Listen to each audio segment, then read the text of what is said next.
Hello, my Juicy co-creators. Lilou here on the Juicy Living Tour. Today, I'm in California, sunny California. Feels good to be here, coming from Europe, and meeting you, David, in person. I'm very, very excited about this interview. Thank you. Wonderful to meet you and to be here. So, this topic is really about grief and loss. You're an expert in that domain. You wrote a few books, right? Correct. With Elisabeth Kübler-Ross, I've written a number of books and a few on my own. And this one. With Louise Hay, You Can Heal Your Heart. The Louise Hay. How old is she now?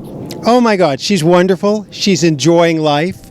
It's interesting, we were just at an I Can Do It conference and she's just there having fun, hanging without people, hanging out with people, none of the pressures of having to do this or do that. So I love that she's enjoying her life. She's in her 80s? She is. What a trooper. I mean, what a woman. But today we'll speak about you and that expertise that you have, because it's such a heavy, significant topic. And obviously I have a lot of questions, and I know people watching have a lot of questions. Let's just start redefining grief for a second before we start. Grief is a reflection of a connection that has been lost. So we grieve those we love, we grieve those we like, we grieve those we hate, we grieve those we're indifferent to. We don't grieve people we don't know. And the interesting... So this happens in for divorce? Divorce, death, breakups, all those things in life that challenge us. Basically when we suffer. Well, that's part of the key that you just hit on. Those things are painful events, but you don't have to suffer from them. Yeah. The pain is inevitable, but suffering is optional. Yeah. So I guess there is a whole technique there and an entire process, but it feels like sometimes it happens to us, and it's brutal. I want to go with you all the way to talking of child, parents losing their child, or when you're a child and you're encountering your brother is killed in an accident in front of you. I mean, how do you deal with that? How do most human beings deal with that, and how can we deal with it differently? First of all, those are devastating events. And one thing we would never do is take away the pain of those events. However, you're going to live on after those events, and you have control over the rest of your life.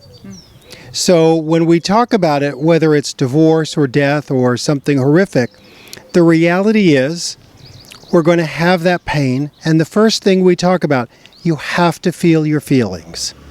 You can't heal what you can't feel. Then after you feel your feelings, old wounds are going to come up. When those old wounds come up, that's a moment. Grief becomes a window to look at the distortions you have. Mm-hmm. What happened to you in childhood that's complicating this, that's even making that worse. And then, after you feel the feelings, allow those old wounds, then look at the distortions that have come up from your childhood and go back and heal them.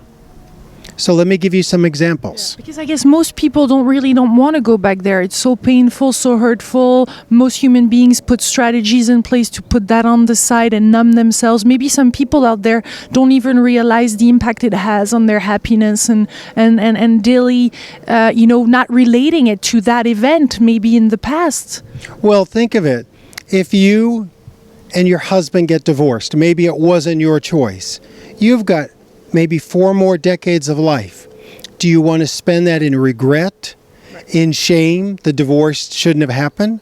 Or do you want to have a life filled with happiness and joy? And we want to let people know that's possible. Mm-hmm. Even with death, horrible, horrible pain, and you can still have a life after it. Peace is possible. One of the things... You're convinced about that. You saw it over and over again? Absolutely. And one of the things that when you're working with someone in grief, if I just told you, peace is possible again. Because when you're in pain, you don't think it's ever going to end. And that's what helps with the suffering. Just for me, as a person on the journey with you, to go, you are going to find peace again. It is possible. Just that reminder makes a huge difference. Yeah. It's like a spark of light to start from? Right. That's exactly right, where you start. Yeah. Now, when we talk about death, let me give you an example. Yeah. My mother died when I was very young. I was 12. Obviously a painful event. I spent years being a victim of that. Whether you were a friend or a therapist, anyone would go, he was a victim, poor kid. Now I'm an adult. Adulthood is when we go back and heal those wounds of childhood. I had to look at that role of victim. Wait a minute, did my mother really abandon me? No, the reality is she died. Abandonment is what my mind did with it. So I have no choice over the pain that came from her death. I have no choice in the pain that came from the grief. However, I am fully in charge of how I perceive it now as an adult. Do I perceive it as, poor me, I'm a victim, you don't understand, my mother died when I'm young, that's why I can't have a relationship, that's why I can't have happiness? Or do I go, my mother died, she didn't abandon me, I want to change that thinking. I want to release the role of victim and have power again in my life. Because I have the power to be happy again. Yeah, and only you have that power. And only we have that power to change it. Basically, we give it away. Where does that power go? Well, a lot of times we give it to the pain. Yeah. We give it to the perpetrator. I talk about you want to honor the love. When someone dies, you want to honor the love, not honor the pain. Yeah. And many times we're honoring the pain. Yeah. So at one of my lectures, a woman came up and worked with me whose brother had been murdered. Wow. How devastating. We talked about the pain of that. And then when she talked about this had been 5 or 6 years ago, I said to her at a certain point, it's so tragic about the murderer taking 2 lives. And she said, no, he just killed my brother. And I said, but he took 2 lives. He's taken yours. Very powerful. Can she go back and find that power again? Because to devote her life to that murder is not what her brother would have wanted. So to really find that power again and go, yes, I'm not going to be a victim of that murder. If I want to put energy there, there's positive energy. I can make the world a better place, a safer place. But just to become less in the world because of that murderer served no one.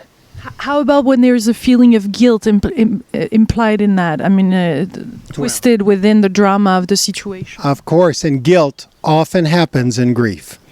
Guilt is when we violate our own belief system or the belief system we were raised in. So maybe I feel like I'm a good Catholic. A good Catholic shouldn't have gotten divorced. If I went outside and started arguing with the sunshine today, you would go, I saw David Kessler arguing with the sunshine. He's crazy. But how many times do we argue that divorce shouldn't have happened? That event shouldn't have happened. And the reality is it did. So how can we honor what happened but not be a slave to it? It's so precious, and part of, I mean, the title is "You Can Heal Your Heart." So here it's really this is the work. You can heal your heart. You can, yeah. No matter what, you can heal your heart. If you're still alive, you can heal your heart. Yeah. Just to let that in sometimes. If you're still alive, healing is possible. I heard from somebody that recently interviewed that basically our passion and our life purpose could be directly related to that biggest hurt that we lived or what our heart is mainly broken by. Is that something you feel in your own work and how you grew through this? I do think. I do think that sometimes how we were wounded, what happened to us, can become our challenges and, like you say, our greatest growth. Sometimes our greatest passion. And can make a huge difference in the world. You know, you want to try to normalize this for people. Everything happens. Something happens to all of us. No one gets through childhood without something. No one gets through life without something. This person, their house burned down. That person, they were abused. That one, their mother died. This person, their dad was an alcoholic. This one, their mother's neglectful. Everyone's got something. That's part of the key to healing. How can we assist others in healing? Because sometimes we see things are with a partner that has lived through that, and they might not have the tools. How can you be there for that person? Well, my co-author of a few books, Elisabeth Kübler-Ross, used to talk about grief must be witnessed. You want to be a loving presence and witness their grief. Don't try to change it. Don't try to fix it. Just love them. Just witness it. We live in a society where we want to do something. We want to make it better. The reality is sometimes I just see your pain and I'm here to love you. Because even that person, as we were saying earlier, might not relate it to such an event earlier on in their life. And absolutely. Being raped or what have you. Absolutely. Too, right? All those are huge losses. We don't understand. Rape, what a huge loss. What a devastation. And you want to do your best to work through it, to feel all those feelings. Sometimes when people think New Thought or Louise or me, they think, oh, I'm going to put a bumper sticker on it and say it's okay. No. Affirmation. Yeah. Right. Affirmation. It's interesting. Louise and I were doing the show a while back, and someone called up and said, Louise, I think I'm going to start doing affirmations tomorrow and then do them for 3 months. And Louise said, you've been doing affirmations your whole life. Every thought is an affirmation. We're affirming something good or something negative. If I get up and I say, another crappy day, I'm affirming it's a crappy world, it's a crappy day. But if I can release those thoughts, I can be in the moment. I can see what's today really look like. Let me be present here with you. Let me not have preconceived ideas of what this would be or wouldn't be or what I wished for yesterday or what tomorrow is going to be. Let me be present with you, with them, with the people who are watching. What an amazing moment we're in now. Yeah. I don't want to be robbed of this. Yeah. And as our mind and our heart is hurt, then we're not present. So there's a quality of creation and potential that can just not be there. Well, we stay in the past. We stay stuck in the past. Yeah. And that's the part that we lose our life then. How tragic my mother died. How tragic that person was raped. How horrific they lost a brother. And the secondary tragedy is now they're giving their life away to the pain. Yeah. And if we can help them feel it fully and move through it, we think we run from grief, but we really run from pain. And grief is a wonderful gift that's been given to us to help heal that pain. Can we talk of dark night of the soul or really those painful moments? What does it look like when you really go through that grief? Can you describe that? So that we demystify it a little bit. Well, when we talk about that darkness, the tough thing is we run from it. We fight it. Can you imagine? Sometimes if I said to someone, you are devastated, you are sad, your brother died, I think you should pull up a chair for sadness to sit down. Really? I shouldn't fight it? No, you have to feel it. Feel it and move through it. The only way out of the pain is through the pain. Sometimes with that dark night of the soul, as you mentioned, we don't allow us to just move through those feelings. And to see if we trust the process, we'll come out the other side. What's death? I think death is a transitioning. I don't believe, after working with the dying for decades, I don't believe that birth is an ending. I don't believe that birth is a beginning and death is an ending. It's a continuum. Many masters have talked about it's going to feel like taking a tight shoe off. When you've been with people who are dying, you see their soul leaves at a certain point. Our soul continues. I did a lot of research for a book, Visions, Trips, and Crowded Rooms. Who and what you see before you die. People have deathbed visions. The dead come and greet the dying. Amazing stories from emergency room workers, doctors, nurses, clergy, priests, ministers. People witness, and we can see it now. This isn't all there is. There's so much more than this. If you think about Do you feel like when you were born, that's when you started? No, it kind of feels like you've always been here, and you always will. This form will change at some point, but will still exist. If we're near a loved one or grandparent or mother that is dying, what's the best thing we can do? Love them, communicate, tell them how much their time that you spent with them meant to them. We talk about Kübler-Ross said there's very few things to say at the end of life. I love you, thank you, forgive me, and I forgive you. That's real. I mean, the rest is extra. That's really all you have to say. Thank you for being the mother. Thank you for being the father. Thank you for this time together. It seems like some people doing this transition are scared. They shake up and they're really terrified by something. Or is that a moment where we face our truth, or what happened during our lifetime, or what happened in that moment just before going on the other side? It's interesting. Kübler-Ross used to talk about that. And one of the things is we talk about a life review, like our whole life flashes before our eyes. The interesting thing that Kübler-Ross talked about is our life does flash before our eyes, but we see it in the third person. So I'm not going to experience my life again as I treated you.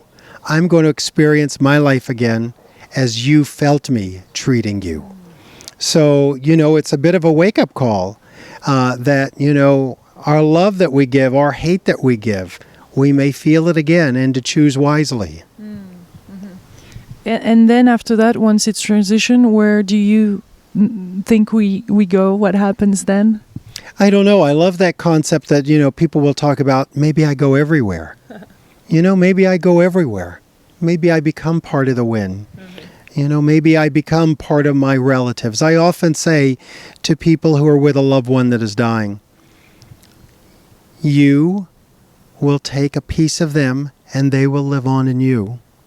And a piece of you will die with them. It's almost this exchange that happens. Is there a way to communicate with the dead ones? I believe anything I say in my heart will be heard in theirs.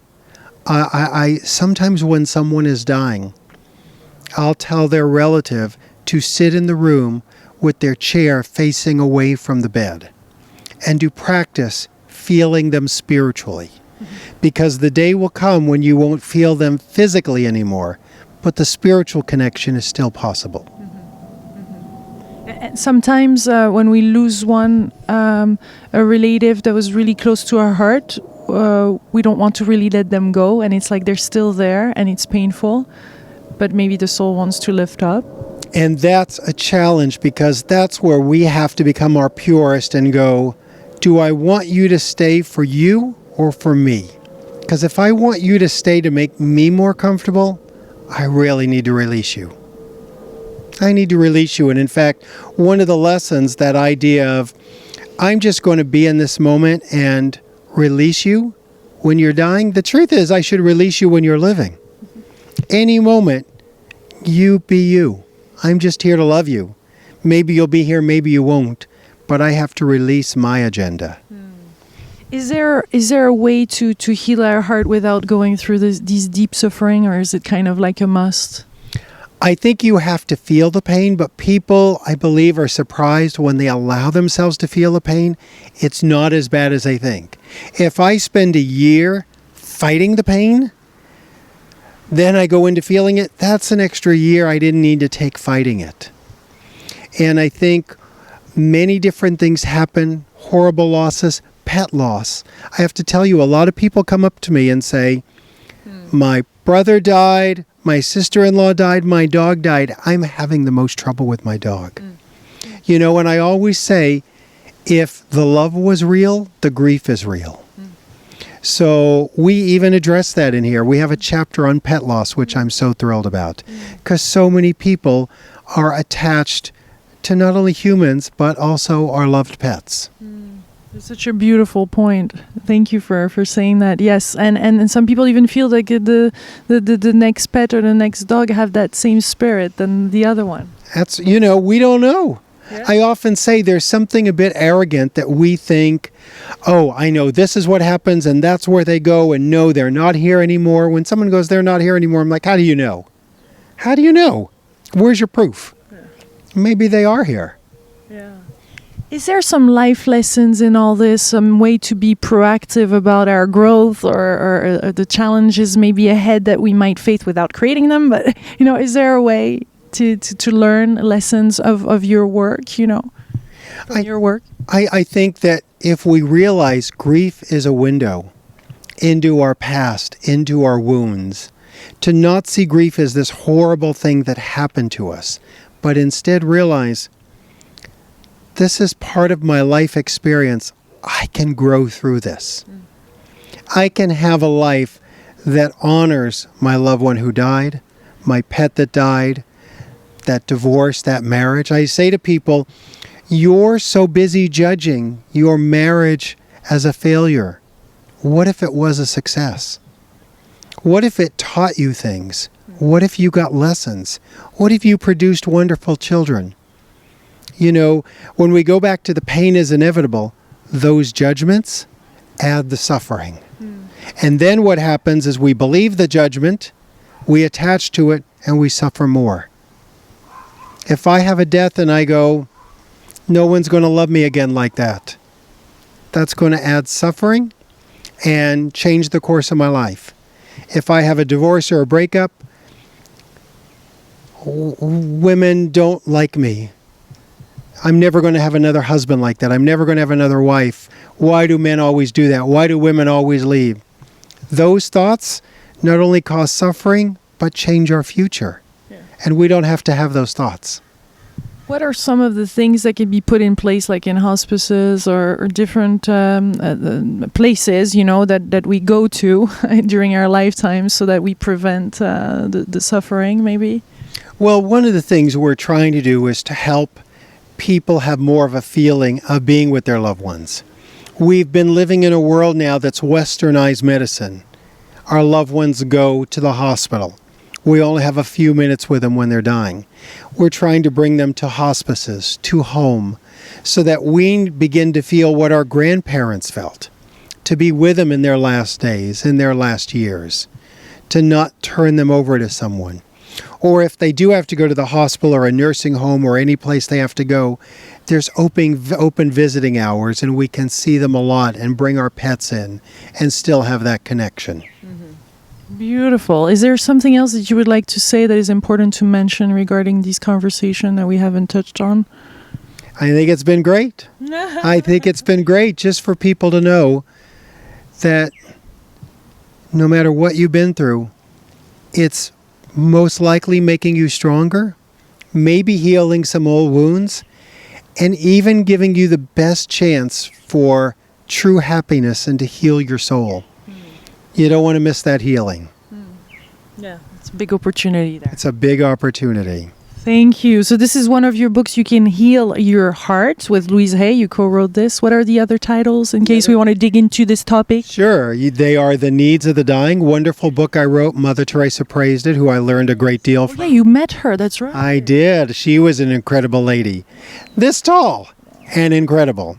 She talked about life as an achievement and death as part of that achievement. We don't think about death as part of the achievement of life. No. I also wrote a wonderful book called Life Lessons with Elisabeth Kübler-Ross. And that book is about learning from the dying so we can have happier lives now. And then I wrote the classic book that people love on grief and grieving, The 5 Stages with Kübler-Ross. And the last one that I wrote by myself was Visions, Trips, and Crowded Rooms, Who and What You See Before You Die, all about the afterlife. And now this one, Healing Your Heart, with Louise, who is amazing to work with. She is in her garden. That's why there's roses on there. She loves flowers. Yeah.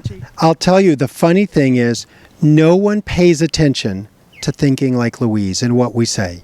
I'd say to Louise on the phone, I can't wait to see you. And she'd go, yes, you can. I'd go, oh. Or I'd go, oh my gosh, that dessert is to die for. And she'd go, no, it's not. And I'd go, Louise, you're so over the top. But you know what? The level of paying attention to her thinking it really eliminates suffering. I mean, she's really onto something. Same thing with her gratitude. We would go to lunch.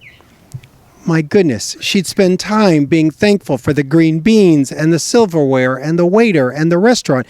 And then she'd tell me how she thanked her bed when she woke up in the morning and thanked her pillow. And I'd be like, oh my gosh, Louise, that sounds like a lot of work. And then as I spent more time with her, Louise Hay lives in a nicer world than we do.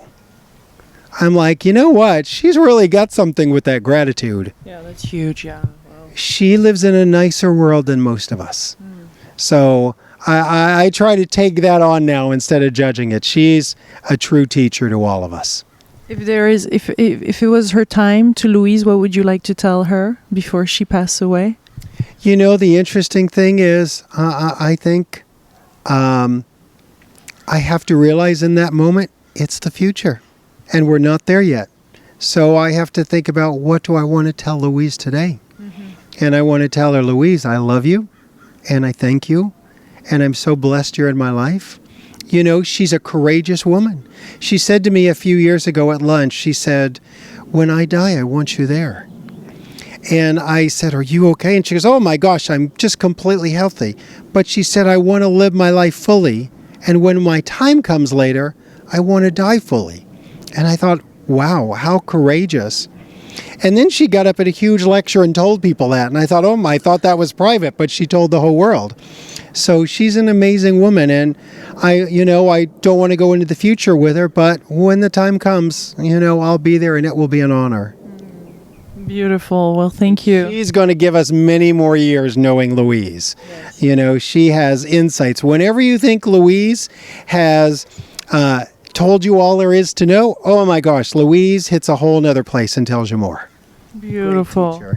Well, please give from all of us, everybody watching and me, our gratitude for all the work that she has done. She's heard it many times, but it's thank you for being that ambassador somehow. Absolutely. Happy to do that. If people want to find more about my work, they can go to grief.com, grief.com. Yeah. Or on the book, you can healyourheart.com. Wonderful videos, pet loss, lots of different helpful tips there. And you have a radio show on Hay House? On Hay House, I do, on Thursdays and then on Sundays. So tune in to Hay House Radio on Thursdays or Sundays, and you'll hear me there. What time?